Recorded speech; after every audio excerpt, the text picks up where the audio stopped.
안녕하세요. 키워드로 읽는 동양사상 7번째 학에 관한 마지막 시간입니다. 지난번에 호학이라고 하는 주제에 관해서 배경을 좀 설명을 드렸는데요.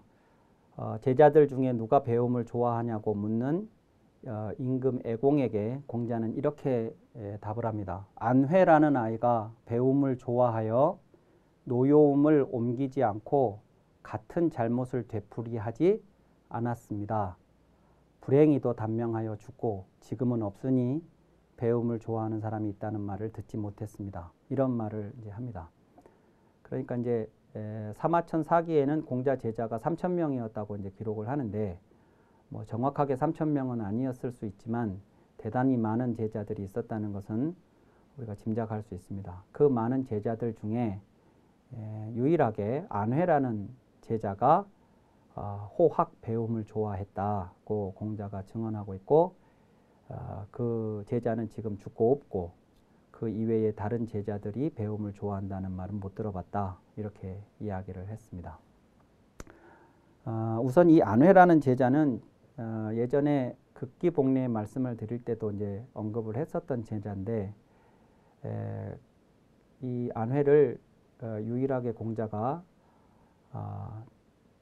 그 배움을 좋아한다고 했는데 이제 논어에는 안회 그냥 이제 공자가 임금에게 그 당사자를 이야기하려니까 이름을 회라고 불렀습니다만 논어에는 보통 다 안연이라고 이제 나오고요.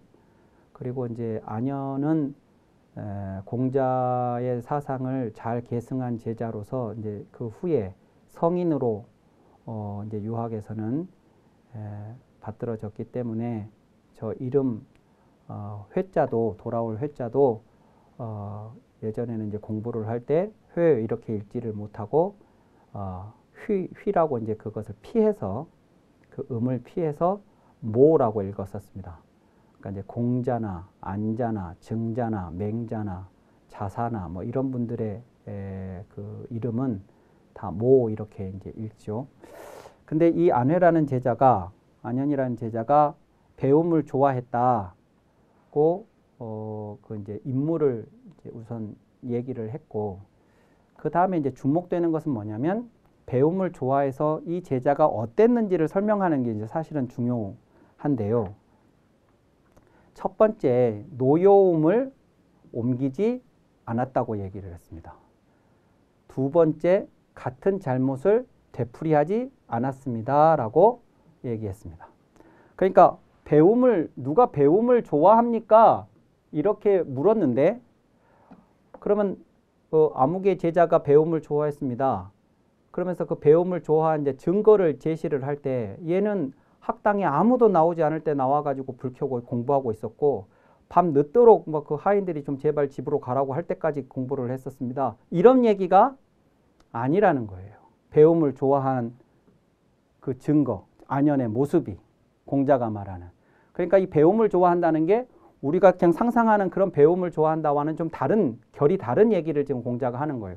이 제자가 배움을 좋아해서 이랬어요 라고 이게 그 배움을 좋아한 모습이고 결과물이에요.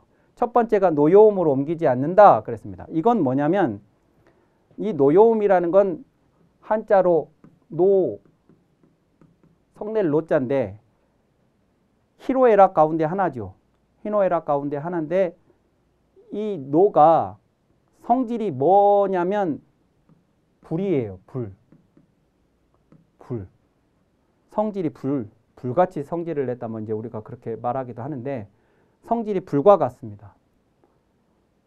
불과 같다는 얘기는 뭐냐면 주변에 인화물질이 있으면 그냥 막 옮겨 붙습니다. 노여움은. 그래서 순간적으로 인간이 가장 컨트롤하기 어려운 감정이 노여움이에요. 그러니까 이제 내가 A라는 사람에게 A라는 어떤 상황에 화가 났습니다. 그리고 그 노여움이 그 분노가 충분히 이유가 있고 이해가 되는 노여움이에요. 자, 그래서 내가 화가 났는데 그런데 이제 A에 대해서 그랬는데 그 옆에 B가 있었어요. 그러면 이 B가 내 노여움하고 아무 상관이 없는데 말이죠. 단지 그 옆에 있었다는 이유로 내 화가 B한테도 옮겨 붙어요. 그래 놓고 내가 지금 나는 뭐라고 얘기를 하냐 그러면 나 화났을 때 건드리지 말라고. 내가 화가 나면 눈에 보이는 게 없다고. 그게 자랑할 일입니까? 왜 사람들 보고 조심하라고 그럽니까? 지가 조심해야지. 왜 사람들 보고 건드리지 말라고 그럽니까? 건드려도 자기가 그 화를 엉뚱한 데다가 풀지를 말아야지. 노여움을 옮기지 않았다는 얘기는 내가 이 노여움을 컨트롤했다는 얘기입니다. 그러니까 이유 없이 옮겨 붙지 않았다는 것이죠. 다른 데로. 그러니까 화를 내야 될 때 화를 내고 화를 내지 않아야 될 때 화를 내지 않고 그것을 스스로 컨트롤할 수 있었다는 거예요. 근데 이렇게 얘기를 하면 이게 그 자체로 대단히 바람직한 건데요. 이걸 이제 우리는 어떻게 받아들이냐면 그 감정을 컨트롤했다는 것을 인간미가 없다고 생각을 하는데 그러면 가장 인간미 있는 사람은 이제 화날 때 눈에 보이는 게 없는 사람이 가장 인간미가 있는 사람이겠냐고요. 안자는 그러니까 배움의 결과물이 이런 식이어야 된다는 걸 지금 공자가 이야기를 하는 거고 실제 아내는 그렇게 했고 그래서 공자가 배움을 좋아한다고 말을 하는 겁니다. 두 번째는 같은 잘못을 되풀이하지 않았다. 불이과 이제 이렇게 됩니다. 이것은 불이과. 이 허물을 두 번 저지르지 않았다. 이렇게 이제 정확하게는 그렇게 묘사가 되어 있는데 이 허물이라는 것에 대해서 공자는 한 번도 누구에게도 허물을 저지르지 않아야 된다거나 허물이 없어야 된다는 말을 하지 않습니다. 절대로 그런 말은 없습니다. 그 얘기는 무슨 얘기냐면 만약에 허물이 없다면 그것은 이제 그런 말은 없습니다만 이제 우리가 추론을 해보자면 그것은 하늘이나 신인 경우에만 가능할 거라고. 인간은 절대로 허물이 없을 수가 없는, 왜냐하면 전지전능하지 못하니까 그런 존재로 공자는 이해를 했던 것 같습니다. 이제 문제는 허물 자체를 아예 없어야 된다고 말하지 않지만 공자는 저지른 허물을 어떻게 해야 되는지에 대해서는 대단히 중요하게 이야기를 여러 방식으로 이야기를 합니다. 이제 첫 번째가 뭐냐면 견과입니다. 견과. 허물을 보는 겁니다. 저것은 발견하는 거라고 볼 수도 있습니다. 근데 이게 무슨 얘기냐면 그러니까 허물이라는 것은 우리가 나중에 그것을 이제 사후적으로 평가했을 때 허물인 거죠. 그냥 그건 어떤 행위예요. 말이든 행동이든 어떤 행위를 한 겁니다. 행위를 했어요. 내가 상대방한테 어떤 행위를 했습니다. 말을 하거나 어떤 몸짓을 하거나 뭘 했어요.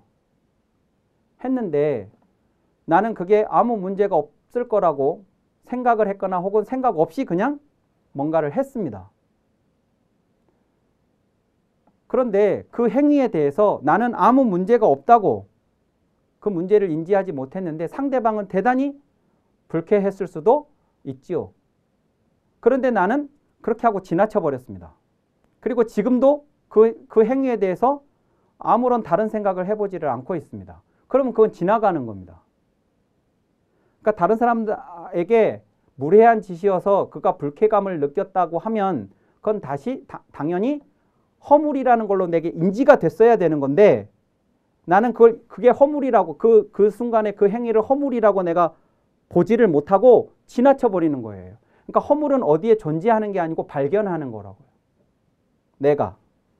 근데 그러려면 지나친 다음에 그냥 그걸 없는 셈 쳐버리는 게 아니고 그걸 다시 내가 반추하고 성찰해서 그게 그 사람한테 어떤 그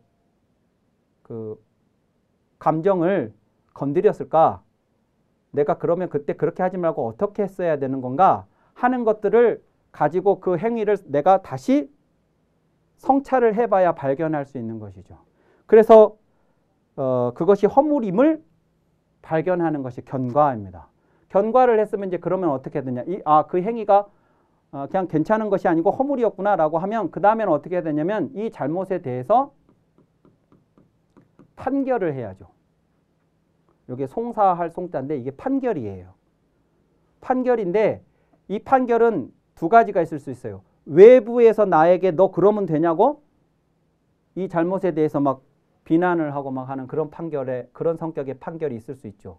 근데 외부의 판결이 중요한 게 아니고 내부에서 내가 스스로 내 자신을 판결하는 겁니다. 발견한 다음에. 근데 이 판결을 어떤 죄에 대해서 잘못에 대해서 판결을 하려면 첫 번째는 그 행위의 원인이 뭐였는지 그리고 그것이 어떻게 진행이 됐는지 그리고 세 번째는 그것이 어떤 결과를 초래했는지 그리고 이것을 방치했을 경우 그 다음에는 어떻게 될 건지까지를 조목조목 다 확인을 한 다음에 그러면 최종적으로 이런 잘못을 다시 저지르게 하지 않으려면 어떤 처벌을 해야 할 것인지까지가 이것이 해야 할 일인 거죠. 그걸 외부가 아니라 내가 스스로 내 자신에 대해서 해야 된다. 이제 그렇게 됐을 경우 한 번의 허물은 저지를 수 있지만 두 번 허물을 저지르지 않는다. 이 얘기가 이제 그래야 성립이 되는 말이에요. 그러니까 나의 그 쉽게 그냥 지나칠 수 있는 어떤 감정, 그것도 가장 컨트롤하기 어려운 그 감정조차도 내가 컨트롤할 수 있는 사람이었고 그리고 사람이 허물을 안 저지를 수는 없으나 저지른 허물을 그냥 간과한 일 없이 항상 스스로 발견해서 스스로 처벌해서 다시는 그런 잘못을 저지르지 않는 아이였어요. 이렇게 얘기하는 거예요. 그러니까 우리가 배워야 하는 이유가 말하자면 이런 걸 해야 한다는 걸로 지금 집약된다고 볼 수가 있는 거죠. 근데 그 아이가 불행히 죽었어요. 일찍. 그런 겁니다. 그리고 지금은 없다 이렇게 얘기했는데 이제 배움이 뭘 지향하는가 하는 것을 읽어야 하는 점도 이제 하나 있고 이 문장이 또 하나는 뭐냐면 공자가 다른 어떤 제자보다 이 안현이라는 제자에 대해서 칭찬을 많이 합니다. 논어에 보면. 근데 그런 것은 안현이 뛰어나서도 했겠지만 이 안현이 세상을 뜬 이후 나머지 다른 제자들 중에 뛰어난 제자가 없어서가 아니고 이 제자들은 살아있고 지금도 이 제자는 죽었기 때문에 안현을 칭찬했을 거라고 저는 그렇게 생각을 합니다. 예. 만약에 안현이 살아있는 상태에서 이런 얘기를 했을 수는 없을 거라고 봐요. 그것은 이제 안현 보고 이제 만족하라는 얘기가 돼버릴 수가 있으니까. 근데 이제 이 제자들은 더 발전을 해야 되니까 뭐가 훌륭하다고 이제 얘기를 하면 그것이 이제 자칫 그가 오해를 하게 되었을 경우 이제 만족을 해버릴 수가 있으니까 이제 살아있는 제자들에 대해서는 이제 칭찬이 인색했다 이렇게 볼 수 있죠. 그것은 이제 또 다른 각도에서 이제 교육의 그 방법이라고 공자의 교육 방법이라고 볼 수 있겠습니다. 그 다음에 이제 또 하나 호학과 관련해서 공자가 한 이야기가 있는데 여기 이제 배움을 좋아한다라는 표현이 나오는데 이제 군자라는 이름으로 합니다.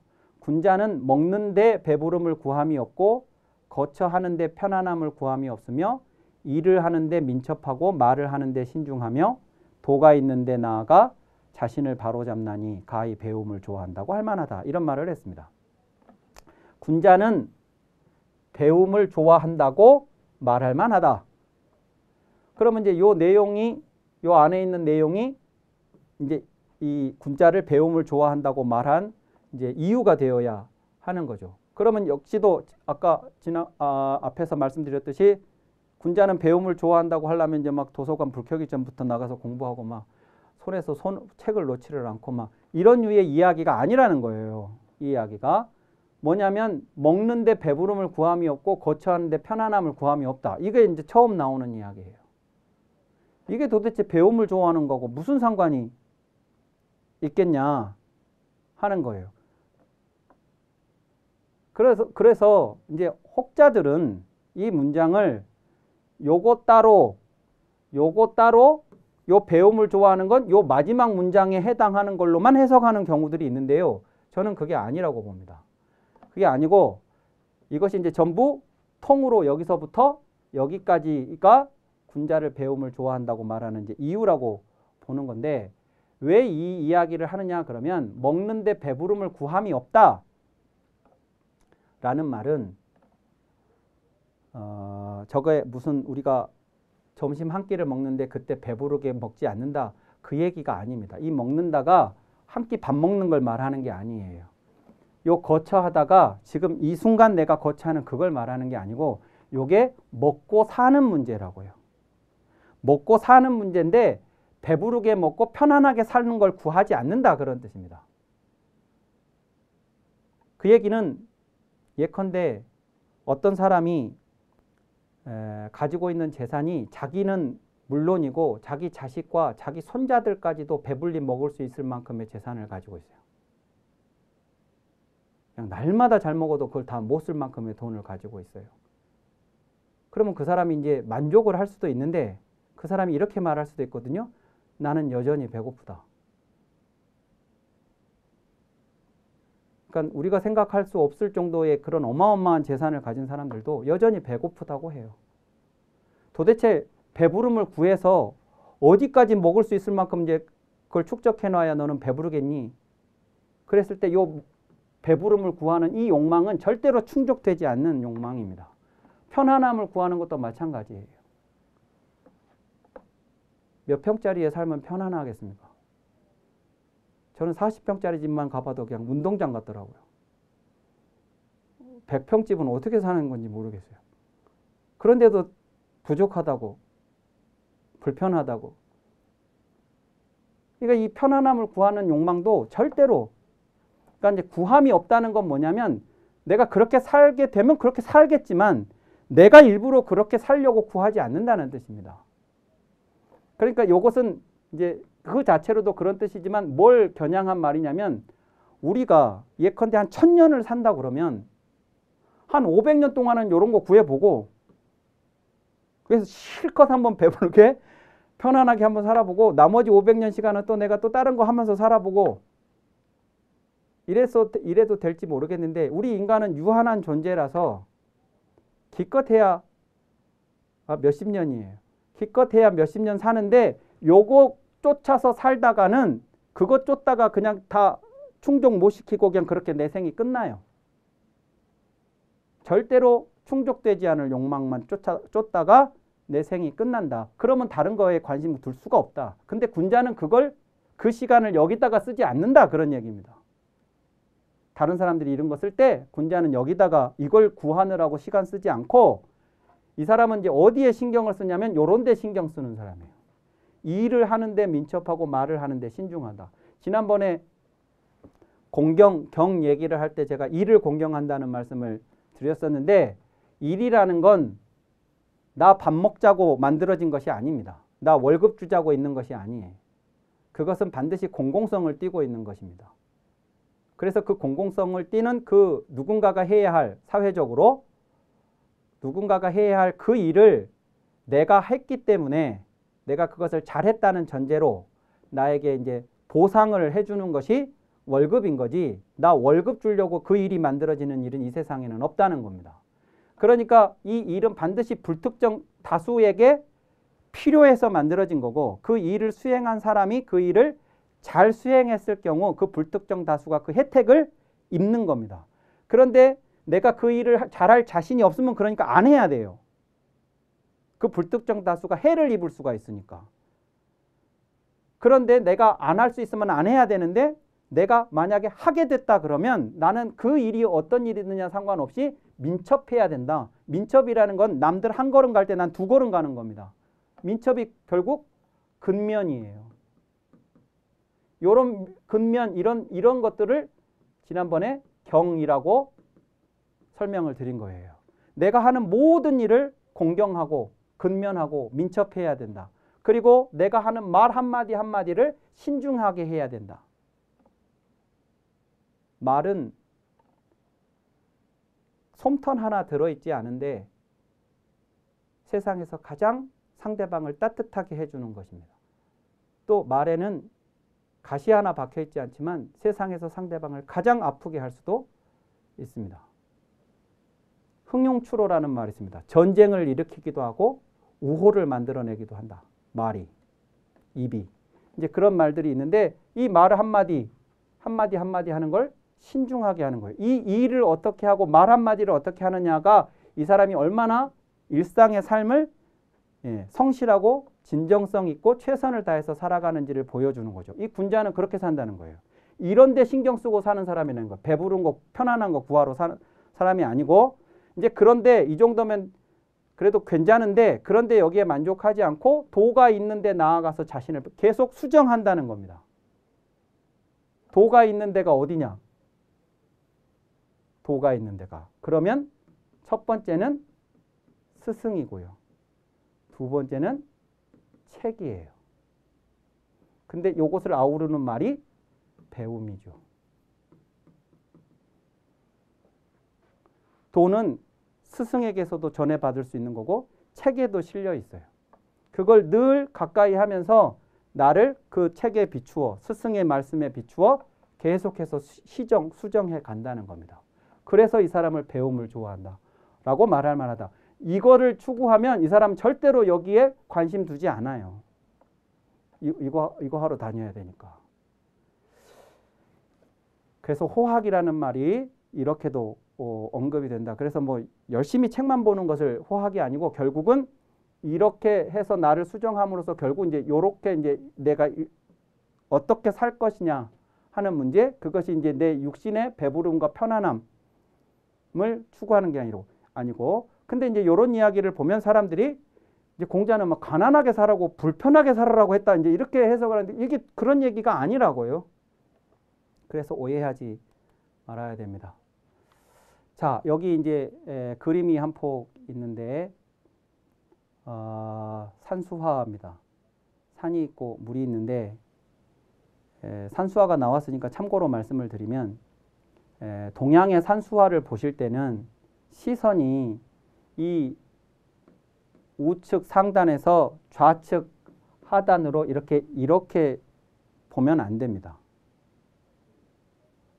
이렇게 봐야 됩니다. 이렇게 봐야 됩니다. 이 방향으로. 왜냐하면 이 그림을 그렸었던 사람들이 그 문서로 된 모든 그 자료들을 볼 때 오른쪽 위에서 쓰이기 시작해서 세로로 왼쪽 아래에 가서 끝나거든요. 그러니까 이 사람들한테 자연스러운 그 전개 방향은 오른쪽 위에서 왼쪽 아래예요. 근데 현대는 왼쪽 위에서 오른쪽 아래로 끝나죠. 저기서부터 시작해서 가로로 써서 여기서 끝나니까. 그래서 이제 우리들에게 현대인들에게 익숙한 방향은 여기서부터 이렇게 보는 거라는 겁니다. 근데 이렇게 보면 이 구도가 깨진다는 거예요. 그림을 그렸던 사람들의 구도가. 여기도 보시면 산이 이렇게 돼 있죠. 여기는 물이고 여기는 산이에요. 그래서 구도를 그렇게 읽으셔야 된다 하는 것을 참고로 말씀을 드리고 이제 이렇게 이것도 구도가 잡힌 건데 여기에 산이 있고 여기에 물이 있고 여기에 배가 하나 있습니다. 근데 저 배에 어떤 사람이 선비가 한 명 탔다고 한번 상상을 해 보겠습니다. 이 배가 보시면 여기가 머리고 뱃머리고 여기가 이제 배 뒤쪽이에요. 그러니까 얘가 이제 이렇게 가는 거죠. 이 방향으로. 근데 이제 여기가 상류고 여기가 이제 하류라고 하면 이 배가 역수행주예요. 물을 거슬러 올라가는 배입니다. 역수행주. 그런데 여기에 이제 선비가 있는데 어느 좋은 계절에 사공을 한 사람을 데리고 이 배를 타고 지금 저 아래 하류에서부터 상류까지 거슬러 올라가면서 산수를 감상한다고 한번 상상을 해보겠습니다. 그러면 이제 쭉 올라가다가 이 선비가 사공한테 이야기했습니다. 사공아, 배를 잠깐 멈추어라. 이 지점이 산수 풍경이 가장 아름다운 곳인 것 같다. 그러니 여기서 술 한 잔 마시고 또 시도 한 수 지어 읊고 그러고 또 올라가자. 잠깐 멈춰라. 이렇게 했다고 한번 해보죠. 그러면 이제 사공이 배를 멈춰야 되겠는데 이때 사공이 노를 젓고 올라오다가 배를 멈추라고 한다고 해서 노를 멈추면 그러면 이 배가 여기에 멈춰져 있는 게 아니라 뒤로 후퇴를 하겠죠. 물이 계속 흘러내려오고 있으니까. 그러니까 멈춰 있으려면 노를 젓고 있어야 됩니다. 그래야 멈춰 있을 수가 있습니다. 멈춰 있는 것도 노를 저어야 되는데 앞으로 가려면 더 힘껏 노를 저어야 앞으로 갈 수가 있는 거죠. 이게 역수행주거든요. 근데 이 역수행주가 배움하고 똑같다고 말을 합니다. 배움은 물을 거슬러 오르는 배와 같아서 나아가지 않으면 머물러 있는 것이 아니라 물러난다. 부진즉 퇴. 그랬습니다. 그래서 배움이라고 하는 것은 계속해서 지속적으로 그 배움의 노를 저어야 현재 상태도 유지할 수 있다. 하물며 지금보다 더 나은 변화와 성장을 원한다면 더 열심히 배움의 노를 젓지 않으면 안 된다는 그런 이야기가 있습니다. 그래서 배움으로 인해 오늘 이제 이 배움이라고 하는 주제와 관련한 이야기를 정리하자면 이 배움으로 인해서 우선 나의 삶이 변화 성장해야 하고 이제 그런 다음 그것을 통해서 그것으로 인해서 좋은 세상을 위한 파장이 나로부터 시작이 되어야 됩니다. 내가 관점이 바뀌고 사유가 바뀌면 나와 함께 하는 사람들이 듣는 말이 바뀌고 나의 말이 나의 행동이 바뀌고 그러면 이제 그 사람들과의 나의 관계가 바뀌고 그것이 이제 차츰 이제 파장을 일으켜서 이제 집안이 가정이 그렇게 되고 사회가 그렇게 되고 공동체가 그렇게 되고 이제 할 거라고 이야기하는 게 수신제가 치국평천하에 계속해서 제가 말씀드린 그 구도입니다. 그래서 배움은 나의 뭐 지식 그리고 그것을 어떻게 이제 활용을 하는 그 문제보다 내 자신이 변화하고 성장하는 그리고 내가 사는 세상이 나로부터 좋은 세상으로 바뀌어가는 파장의 중심점이 배움이고 이 물에 처음 파문을 일으키는 저 물방울의 강도가 강하면 강할수록 파장은 넓게 퍼져나가는 것이죠. 그리고 이제 내 자신에게서 이제 다른 사람, 세상으로 퍼져나가는 저 파장의 가장 대표적인 형태가 가르침입니다. 그래서 이제 다음 시간에는 마지막으로 가르침이라는 키워드를 가지고 강의를 진행하도록 하겠습니다. 감사합니다.